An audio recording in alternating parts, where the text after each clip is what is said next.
Assalamualaikum warahmatullahi wabarakatuh. Saya Milu Sabila dari Prodi PGMI semester 1. Di sini saya akan menjelaskan sumber utama studi Islam 1, yaitu Al-Quran. Di sini saya akan menjelaskan pengertian Al-Quran dan metode studi Al-Quran. Al-Quran secara etimologi berasal dari bahasa Arab, yaitu masdar dari qoro'a yaqro'u Qur'anan yang berarti bacaan. Tetapi sebagian ulama berbeda pendapat bahwa lafaz qoro Al-Quran bukan masdar dari qoro'ah, tetapi isim alam bagi kitab yang mulia, sebagaimana Injil dan Taurat. Penamaan Al-Quran dikhususkan kepada kitab yang diturunkan kepada Nabi Muhammad SAW. Pengertian Al-Quran secara terminologi para ulama berbeda pendapat sesuai keahlian dan segi pandang masing-masing. Di antaranya, menurut Imam Jalaluddin Asyuti, Al-Quran adalah firman Allah yang diturunkan kepada Nabi Muhammad SAW yang melemahkan pihak-pihak yang menantangnya, walaupun dengan satu surah saja daripadanya. Sedangkan menurut Muhammad Ali As-Sobuni, Al-Quran adalah kalam Allah yang tiada tandingannya, yang diturunkan kepada Nabi Muhammad SAW, penutup Nabi dan Rasul, dengan perantara malaikat Jibril, yang ditulis pada mushaf-mushaf, kemudian disampaikan kepada kita secara mutawatir, serta membaca dan mempelajarinya sudah merupakan ibadah yang dimulai dari surah Al-Fatihah dan ditutup dengan surat An-Nas.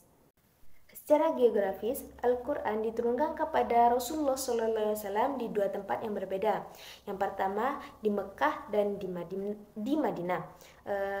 Mekah merupakan tempat pertama kali Nabi Muhammad SAW menerima Al-Quran dan merupakan tempat di mana beliau diangkat menjadi Nabi dan Rasul. Di Mekah juga merupakan tempat pertama kali Rasulullah menyampaikan risalahnya kepada manusia, yaitu kaum Quraisy, dan memulai bentuk komunitas Islam meskipun dengan melalui banyak tantangan dan rintangan. Yang kedua yaitu diturunkan di Madinah. Al-Quran diturunkan di Madinah setelah Rasulullah SAW hijrah dari Mekah ke Madinah, yang mana materi yang diturunkan di Mekah dan di Madinah ini berbeda. Yang mana di Mekah wahyu yang diturunkan ini berkaitan dengan akidah dan akhlak manusia, sedangkan yang diturunkan di Madinah yaitu berkaitan dengan sosial dan kehidupan bermasyarakat, yang mana ayat-ayat di sini disebut dengan ayat Makkiyah dan Madaniyah.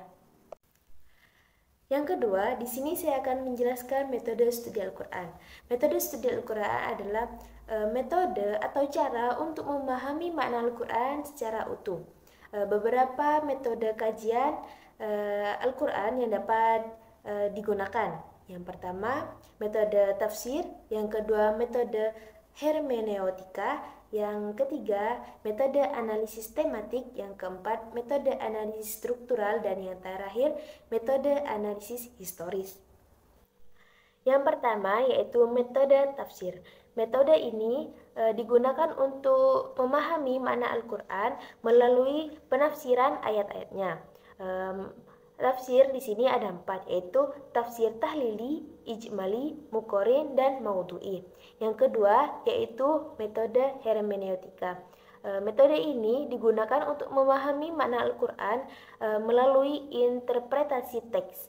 Metode ini melibatkan pemahaman konteks sosial, budaya, sejarah, dan bagaimana Al-Quran diturunkan. Yang ketiga, metode analisis tematik. Metode ini digunakan untuk memahami makna Al-Quran juga, tapi melalui analisis tema-tema yang terdapat dalam Al-Quran. Metode ini melibatkan pengumpulan ayat-ayat yang berkaitan dengan tema tertentu dan kemudian dianalisis. Yang keempat, metode analisis struktural. Metode ini digunakan untuk memahami makna Al-Quran juga, tapi melalui analisis struktural bahasa Arab yang digunakan dalam Al-Quran. Metode ini meliputi analisis tata bahasa, pemahaman, dan gaya bahasa yang digunakan dalam Al-Quran. Dan yang terakhir yaitu metode analisis historis. Metode ini digunakan untuk memahami Al-Quran juga melalui analisis konteks sejarah saat Al-Quran diturunkan. Metode ini melibatkan pemahaman kondisi sosial, politik, dan budaya saat Al-Quran ini diturunkan. Dalam mempelajari Al-Quran, diperlukan berbagai macam ilmu yang membahas atau mengkaji Al-Quran, seperti ulumul Quran yang memuat seluruh pembahasan tentang Al-Quran, mulai dari tafsir Al-Quran sampai pada ilmu bacaan Al-Quran. Sekian dari saya, apabila ada kesalahan mohon maaf. Wassalamualaikum warahmatullahi wabarakatuh.